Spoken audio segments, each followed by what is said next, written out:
क्या बांग्लादेश में हिंसा चीन और अमेरिका ने कराई है? क्या बांग्लादेश को बलि का बकरा बनाया गया है? दोनों की चाहत क्या है? चीन अमेरिका ने ऐसा क्या किया कि शेख हसीना को देश छोड़कर भारत में शरण लेनी पड़ी? और सबसे बड़ा सवाल, क्यों इतना अहम है सेंट मार्टिन आइलैंड? भारत पर इसका क्या होगा असर? चलिए समझते हैं सब कुछ। दरअसल माना जाता है कि चीन और अमेरिका जहां भी घुस जाए तबाही मचनी तय है। Iraq, Iran, Syria, Libya, Israel, फिलिस्तीन, रूस, यूक्रेन, ये सब इसका सबूत है। लेकिन अब इन दोनों की जंग में बांग्लादेश बलि का बकरा बन गया है। एक बात समझिए, चीन ने बांग्लादेश के इंफ्रास्ट्रक्चर और आर्मी हार्डवेयर में भारी निवेश कर रखा है। हर साल वो बांग्लादेश में खर्च बढ़ाता जा रहा है, तो वहीं अमेरिका वहां एक सैन्य बेस बनाने की कोशिश कर रहा है ताकि उस जगह से वो चीन समेत कई मुल्कों पर निगाह रख सके।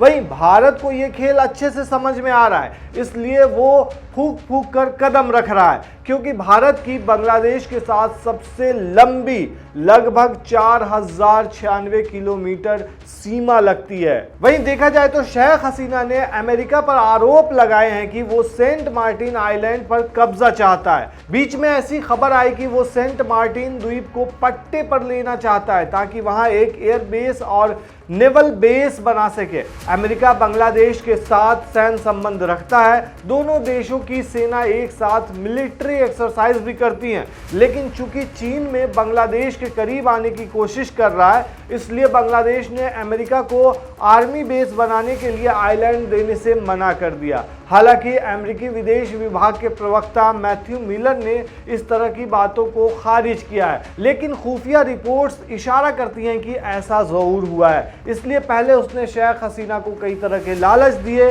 यानी कि अमेरिका ने बांग्लादेश को क्वाड अलायंस में शामिल करने का सुझाव भी दिया, लेकिन वो नहीं मानी। अब कहा जा रहा है कि अमेरिका ने ही बांग्लादेश में विद्रोह करवाया ताकि उसका मकसद पूरा हो सके। इसका सबूत इस बात से भी मिलता है कि अमेरिका बार बार शेख हसीना सरकार को चेतावनी देता रहा है कि चुनाव निष्पक्ष तरीके से नहीं हो रहे हैं। देखा जाए तो शेख हसीना को इसके बारे में पहले से ही अंदाजा था। वे जानती थी कि अमेरिका धार्मिक आधार पर बांग्लादेश का विभाजन करवाने की कोशिश कर रहा है। पूर्वी तिमोर जैसे गैर मुस्लिम बहुल देश का निर्माण करवाने की उसकी मंशा है ताकि उसका मकसद पूरा हो सके। देखा जाए तो कुकी चीन विद्रोही ईसाई विद्रोही की मदद कर रहे हैं, उन्हें बढ़ावा देने के लिए म्यांमार सेना के साथ लड़ रहे हैं। म्यांमार का कुकी चीन प्रांत, बांग्लादेश का चटगांव पहाड़ी इलाका और भारत का मिजोरम इन देश की बॉर्डर लाइन हो सकती है। 10 लाख से ज्यादा चीन म्यांमार में रहते हैं, 10 लाख मिजोरम में रहते हैं, 5 लाख कुकी मणिपुर में रहते हैं और 10,000 कुकी बांग्लादेश में रहते हैं। तो ऐसे में समझा जा सकता है म्यांमार की सेना और चीन लोगों के बीच जंग चल रही है। इसमें 80,000 अमेरिकी बताए जा रहे हैं। हसीना को पता था कि ये एक दिन बड़ा खतरा बन सकता है। तो ये तो हो गई अमेरिका की बात। अब चीन की नज़र क्यों है, इस पर नज़र डालते हैं। साफ सीधे तौर पर कहा जाए तो चीन राजनीतिक विस्तार करना चाहता है, जिसमें बांग्लादेश एक काफ़ी अहम कड़ी है। पिछले कुछ वर्षों में चीन ने बांग्लादेश को भारी मात्रा में हथियार और गोला बारूद दिया है। लड़ाकू जेट, युद्ध टैंक और नौसेना के फ्रीगेट, पनडुब्बियां और मिसाइल बोट वहीं से आते हैं, यानी कि बांग्लादेश को चाइना की तरफ से आते हैं।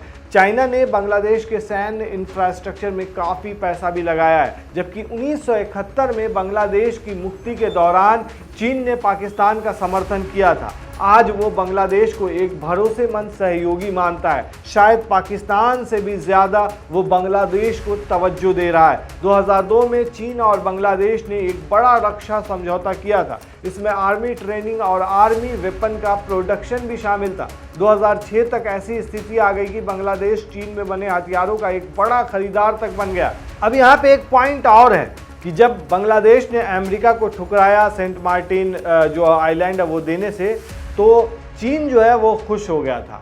जब शेख हसीना ने अमेरिका को सैन्य बेस बनाने की अनुमति नहीं दी, तो चीन ने शेख हसीना के फैसले का काफ़ी ज़्यादा गर्मजोशी से स्वागत किया था। चीन बांग्लादेश का सबसे बड़ा व्यापारिक साझेदार बनकर उभरा।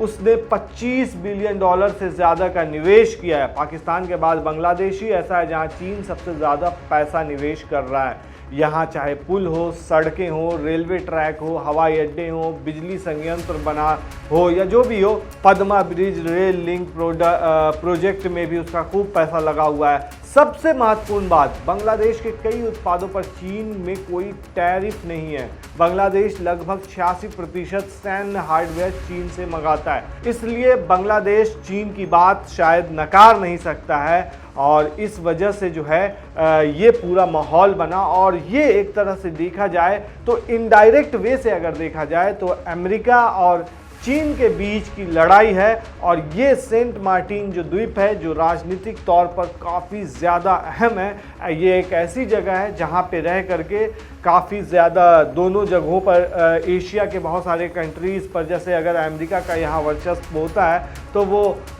चाइना पे कड़ी निगाह रख सकता है। और वहीं अगर चाइना का इस पे कब्ज़ा होता है तो रोड एंड बेल्ट उसके एक इनिशिएटिव है, उसके तहत भी बहुत उसके काम आ सकता है। और चाइना इसी वजह से बांग्लादेश में ज़्यादातर इंटरेस्टेड रहा है। तो ये है पूरा मामला। और साफ सीधे तौर पे इसका बलि का बकरा जो बनाया गया है वो बांग्लादेश को बनाया गया है। आप क्या कहते हैं दोस्तों इस पूरे मामले पर? हमें कमेंट में ज़रूर बताएं।